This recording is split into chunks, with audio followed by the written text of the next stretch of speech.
Grace and peace be with you. Hi, my name is Mark. I'm the pastor at Sycamore Creek in Potterville, and I have a brief thought for you for day 10 of our New Testament challenge. Today we're reading Matthew 17 and 18 and Hebrews 5 through 7.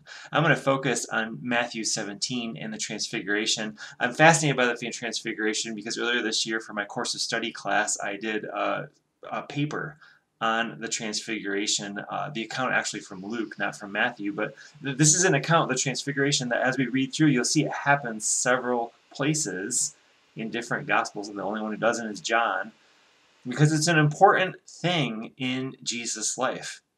And one of the things you'll find in Matthew 17, verse 5, is a voice from a cloud speaks to Jesus and affirms who Jesus is. Listen to what that voice says. It says, "This is my Son whom I love.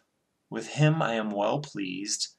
Listen to him." And that's a voice that comes from a cloud as they are up on a mountain. And interestingly enough, as we read this, it's going to actually bring us back to something that we read earlier in the Gospel of Matthew, where we read about Jesus and his baptism. Now, compare that with Matthew 3, verse 17. And in Matthew 3, verse 17, I'm going to quick turn there in my Bible a second to get back to that. In Matthew 3, verse 17, there's also a voice that speaks from heaven. It says, "This is my Son, whom I love, with whom I am well pleased." Very similar, right?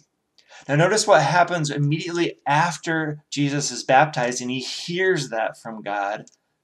He faces temptation in Matthew chapter 4. What happens after the Transfiguration in Matthew is that Jesus begins to prepare for his death. Now, you think Jesus was tempted in the wilderness. Imagine the temptation as Jesus heads to Jerusalem and prepares to die. What helps Jesus in his mission, his love mission, the reason why he is sent from God is his identity and knowing who he is in God. I want to encourage you today to know who you are in God and to be on mission to share God's love, just like Jesus. Grace and peace be with you.